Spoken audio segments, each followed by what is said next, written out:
What is going on, everyone? And welcome to the Sports Talk on Tap podcast. And here you can find daily videos and uploads Monday through Friday, covering all the four major sports teams. You can name it: baseball, hockey, football. We're here to cover all the news and kind of come up with fun ideas, tier lists for the summer, as most of these events besides baseball are coming to a close. I'm Jake. That's Nick. And in today's NFL segment, the NFL is exciting for many reasons. Obviously, has something to do on Sundays. We all love watching football. Another reason we love it, fantasy football. Everyone in the summer loves drafting their team. Their team thinks they can win it all. And then you're ultimately disappointed at the end. But what isn't the excitement without that? But with that being said, Nick, we haven't discussed any of our 5 players we wrote down. But in today's segment, we're going to be giving 5 breakout players we think will break out this year in fantasy football. We may also do a segment where we do 5 players that we think regress, or what's it called, like doom, kind of sell your league.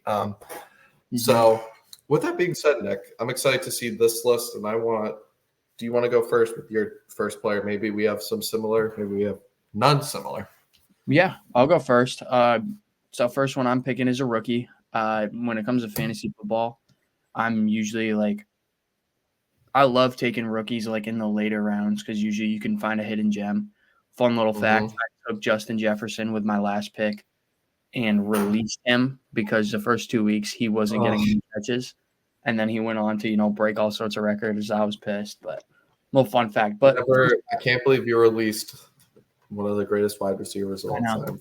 Me neither. But first guy I got is Roma Dunze, just because I think he's going to go into a situation where it is built for Caleb, but it's also built kind of for him to succeed too. I mean, he's got probably the wide receiver 1 in DJ Moore just because he's more established. So Dunze very likely will be a wide receiver 2, but could be the 3. And if he's the 3, he's got their third best corner on him, and Caleb Williams and him are going to have, just that camaraderie coming in from the same draft, same round even. So I think he's going to have a big year fantasy-wise. Yeah, that's a very interesting one. I didn't include rookies in mine.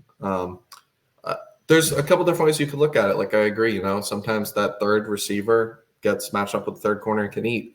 But with Chicago, I still think there's question marks. How good is Caleb Williams going to be? He can be the projected top talent we've seen, or he can just straight up disappoint and wouldn't surprise me. So for me, there's a couple of question marks there because at the end of the day, you still have to feed DJ Moore. Keenan Allen's going to get his. But Adunze has all the potential. What? I worry about injuries with Keenan. That's the thing that I could. worry with him. He has very high potential, though. We obviously when well, like you said, matching up with that corner, if he gets a wide receiver or 3, he's still going to be there. But there's still some question marks for me just as a rookie. Don't know yet. Can he get enough separation? Can Caleb develop and be able to get the ball out effectively? Can he eat on a team that's a loaded wide receiver room? That's an interesting pick, though. I like the gamble. It's projection. For me, player I went with, number 1, Kyle Pitts. For me, I've drafted Kyle Pitts a couple years ago. Didn't really succeed with Mariota. But now he's got a real QB, his first real QB in his career. And when he had a real QB with Matt Ryan in his rookie year, he had over 800 yards and some touchdowns. Arthur Smith didn't use him properly at all. That was a joke in of itself. And now he's a real QB throwing the ball. And we saw as soon as TJ Hawkinson was traded, Kirk Cousins loves his tight ends. Kyle Pitts can be that security blanket and also be a great with his athleticism, yards after catch receiver. A lot of people think Drake London too, and that could be true too. But I just think with Kyle Pitts' talent, he's going to be an easy PPR, just points per reception guy. Kirk Cousins, like I said, when TJ Hawkinson came, TJ Hawkinson started eating. And, I think it'll be exciting. I think Kyle Pitts will have a breakout, and he's got all the potential in the world, and I still haven't given up on that. There's a reason why he went top 10, and I'm excited to see what he can do with a real QB. Mm-hmm. That's a great pick. I wanted to put him on, but I think I kind of suffer from the same thing that a lot of people have in the past few years, and that's just him not getting the ball, literally not getting the ball, which I don't think that'll be a problem with coaching and Kirk Cousins. Yeah, I agree with you. This year. Having Kirk is huge for him. So in a meeting before, all Kyle Pitts asked for from Kirk was for targets. So they were already developing that connection and they know it. Assuming Kirk stays healthy, of course. But besides this injury, Kirk's been an Iron Man his whole career, so he'll get on there and do his thing. All right. So who's your next guy? Okay, so my next guy is the first of two running backs on this list. He's a guy you don't really like a whole. I don't want to say don't like a whole lot, but like you're not a huge fan of him. You don't think he's that great. I have Joe Mixon. Joe Mixon being a breakout player. I know you said he wasn't. You didn't think he was insane with the Bengals. Like you said, he wasn't a huge loss. Although I just see him. He had 1,000 yards. I'm pretty sure every year. And I think in an offense like Houston, where it's a huge spread the ball, chuck it deep type of offense, and we saw Devin Singletary break out the back half of last year with Houston. He was running wild. So if he's doing that in that offense, I think Joe Mixon is going to be just fine as long as he stays on the field, behave off the field, obviously. But with the weapons they've added, also with the weapons they've already had, Nico Collins, Tank Dell, and now Stephon Diggs. Stephon Diggs might be not Stephon Diggs. Joe Mixon might be the third guy that defenses are going to be worried about, which is really going to help.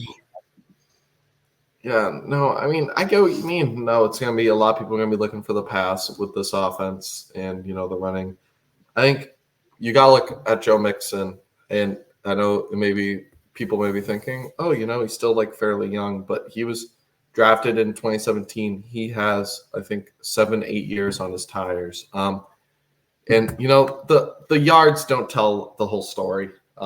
He obviously, can get some yards, but Dalvin Cook in his last season with the Vikings had 1,000 yards. I believe 1,200 to be exact. And the back numbers, the analytics didn't like him. They said he was due for regression. And the next season with the Jets, didn't even play. Was that bad? I think got under 200 yards for the year. And I don't think Joe Mixon's on that fall off because Dalvin Cook's had a lot more injuries, per se.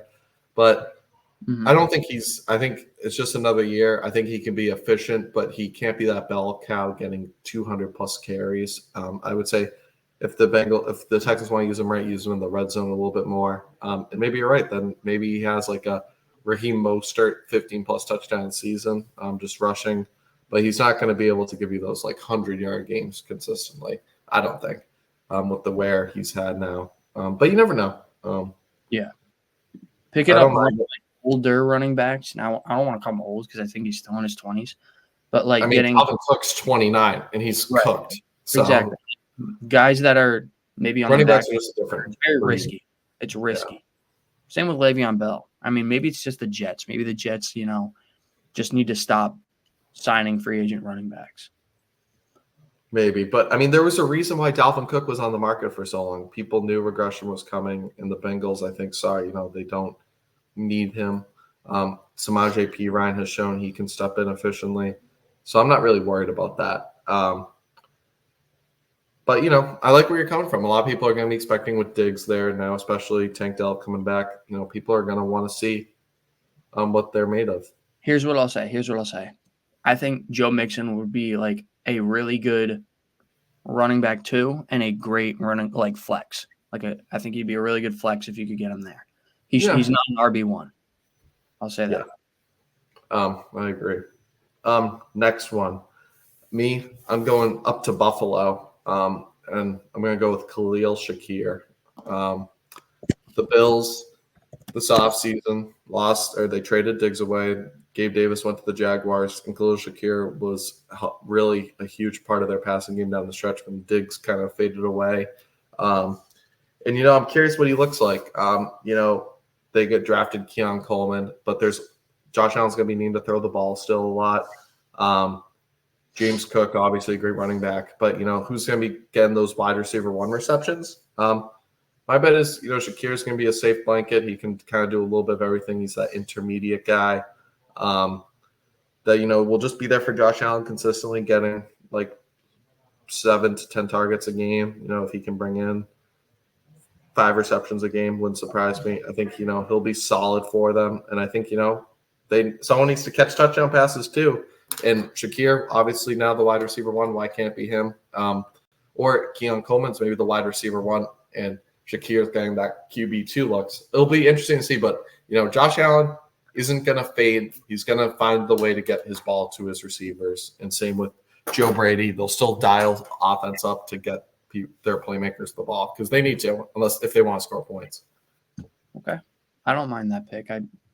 I can see him having some breakout games. I don't know if he'd be like – maybe he's like a Gabe Davis where, you know, he has games where he just puts up 100-plus yards and then other games doesn't do anything. Yeah, I was going to say like very high risk, high reward because he is like a good deep ball threat, and that's how Josh Allen plays. But yeah, Josh Allen will get someone the ball, and maybe it's Keon Coleman and I just have a wrong read. But one of these Buffalo receivers is going to do something this year because they have to. No kidding.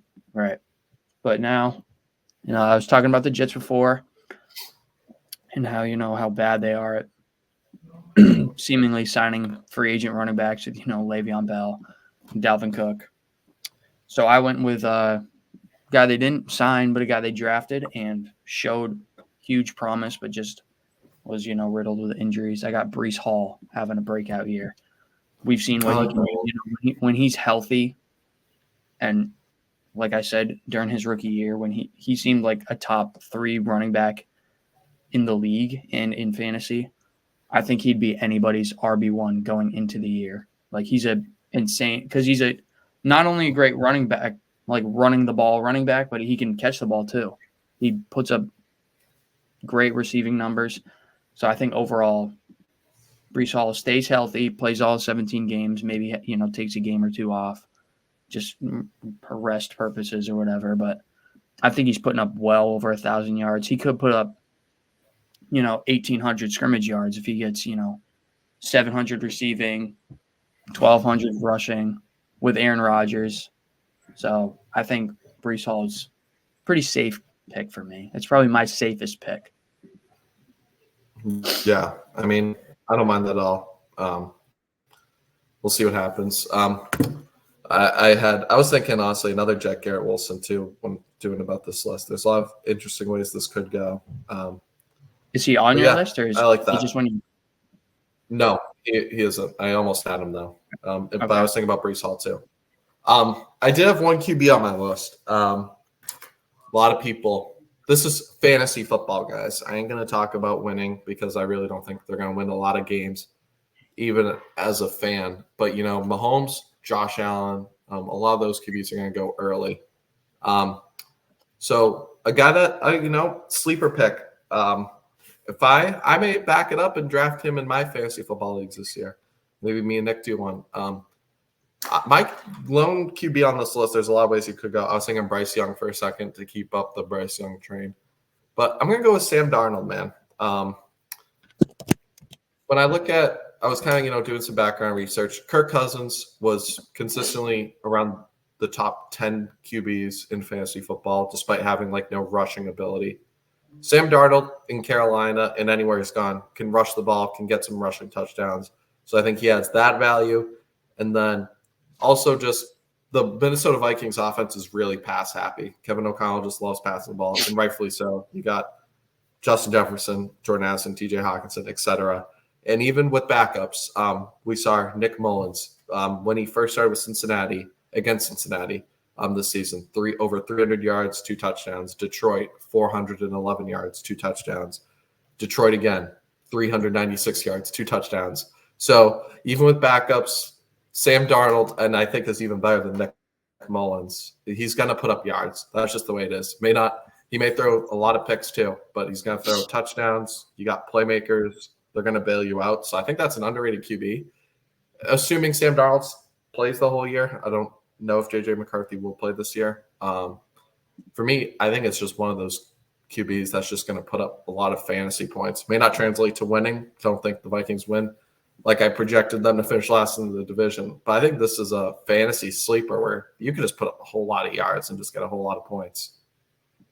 Yeah, on the surface, people probably see that pick, including myself. When you first said it, I went kind of raised my eyebrow. But the more you think about it, if JJ's not playing this year, and Sam Darnold kind of has that, almost Joe Flacco mindset of just nothing to lose. Let's just fling this thing. And you got and he has that rushing ability too to get some rushing touchdowns. I think this is a sleeper pick. I mean, back it up the way I convince myself even more just talking about it. So why don't you take him? You take him first round. If we do some sort of draft, why don't you take him first round? But people are going to draft Mahomes, Allen higher probably than people want to go. And if you're thinking later rounds,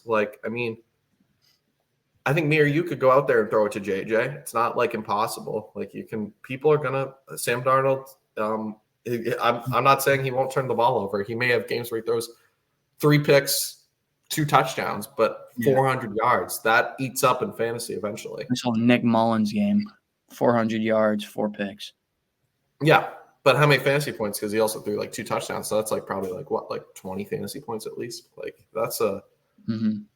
He had Nick Mullins was averaging when he fully started. I think 390 yards, which is absurd.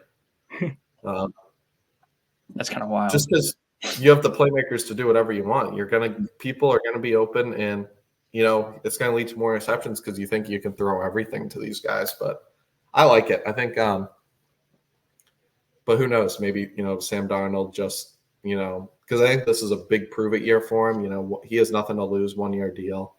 I think he's going to go out slinging, but maybe he does, just has no potential anymore and just stinks it up. But I think that year behind that San Francisco learning with Kyle Shanahan, what does really help him. And I think, he'll be good. All right. Well, I also went quarterback for my next one, but all right, let's hear it. Another rookie, pretty common pick for a lot of people, but I got Caleb Williams. I think he's going to have a really good year. Is your favorite ice cream vanilla? Nope. It's you're very, very bland with your picks. It's a strawberry cheesecake, Ben and Jerry's, actually. Pretty fire ice cream. Maybe we can rank ice creams. Yeah, that'll be a tier list coming up. No, I got Caleb Williams. I mean, it's a safe pick, but there's also people like you who say, "Oh, I gotta see it. He's got to prove it." And you're right. He does got to prove it. I don't question Caleb Williams' talent as much. I question his leadership, which I think ends up playing a role in the locker room. You don't get fantasy points for leadership. If he's going out there throwing for 300 and 3 touchdowns per game, that's good for me if he's starting on my fantasy team. But it's a mentality thing that leads into on-the-field productivity. It's why would we be behind this guy when, this guy's a douche and he, can't – I don't know what Caleb Williams is like, but there's just been weird personality vibes. There's a reason why the USC team seemed so happy in that bowl game when the backup QB was playing versus Caleb Williams. It's something behind mentality. And in the college football, he still put up all the yards. But, it's going to be a lot harder to do in the NFL. But who knows? I've seen him, going to games with Keenan Allen. Maybe that bond will be strong with the team. I'm just saying there isn't – people are – walking in and saying he's already a top 15 QB. I need to see some stuff first before he has the talent to be, of course. I just need to see some stuff on the field to believe it. I don't know the kid, but I know he's got insane talents. And if there were locker room issues and if the Bears knew of those locker room issues and still took him number 1, then I think that speaks volumes for how it is the Chicago Bears, though. So, and with all the weapons he has, I can't – if he doesn't produce, then, he's a moron. And he's got to be – I agree. I mean, it's a very popular pick, I know. And rightfully so. Caleb, like I said, has all the talent. I just don't like people being crowned so early, this and that, when they haven't even taken one snap yet in the NFL. But I'm excited to watch Caleb Williams. That can't take away the Bears' hype is real, and rightfully so with their additions they made. As long as Caleb Williams is good or decent, this team is probably 9-10 wins. With that being said, though, that will lead into my next pick, 4th. First, running back was really solid last year, but I think takes another step this year. Bijan Robinson. I think he has the ability, obviously, to be a pass catcher out of the backfield. Kirk Cousins loves his checkdowns. So that'll be a great spot for him. And I think he'll be used more right. I think Zach Robinson, the OC from the Rams, just will know how to use him. Arthur Smith didn't. There were possessions where he would just not play at all. There was that one game where he didn't even say Bijan Robinson wasn't playing at all and had like one carry. A lot of people were pissed. So it'll be interesting to see what happens. But I think Bijan was underrated rookie season. There's a reason why he went top 10. And I'm just excited. I think he's going to take that next step this year. They're going to utilize that play action zone scheme. Just get Bijan the ball, and he'll also do a lot in the receiving game as well. Yep. Excuse me. Sorry. I think we got a bunch of Falcons players. My next guy was going to be Drake London, so I guess the Kirk effect is really coming into play. Fantasy. I think it's not even more so Kirk. It's the non-Mariota, Ritter, Smith effect. Yeah, the non-Arthur Smith. I'm not going to give the ball to the non-Arthur Smith effect. Yeah, you're probably right. Well, I just said my. It's all about both. I mean, Kirk's a good QB, so. Yeah. I just said my fifth guy, Drake London, just having Kirk Cousins as opposed to Mariota and Spencer Ritter is, night and day. He's a quarterback who's actually going to get you the football multiple times in good spots. So, I mean, there's nothing huge to that pick other than an upgrade at QB and an upgrade at OC. It's probably similar to your Kyle Pitts pick. Kirk loves his tight ends. So, yeah. What do you got at 5? My last pick to end this segment. Sleeper. He's had a lot of flashes. I think, though, this is a season where he puts it all together with non-Kenny Pickett throwing the ball. I think I'm going to go with George Pickens. I think this is finally the year, 1,000-plus yards, double-digit touchdowns. I think Russell Wilson bounces back. I think he was in a toxic place in Denver. I don't think Russell Wilson is a top 10 QB still. I don't think he's ever going to get back to that form. But I think a lot went wrong in Pittsburgh, and just to go to a winning culture in Mike Tomlin's place, and I know we bashed Arthur Smith a lot, so it'll be interesting to see. Arthur Smith is the OC, but I just trust Russell Wilson to get him the ball because Kenny Pickett, man, was just not it. And George Pickens has shown that ability to run deep, just catch the ball. And I think trading away Deontay Johnson, this guy is the wide receiver one on this team, so he's going to get the ball. And whether for better or worse, just get a lot more receptions, be used a lot more because they have to use him.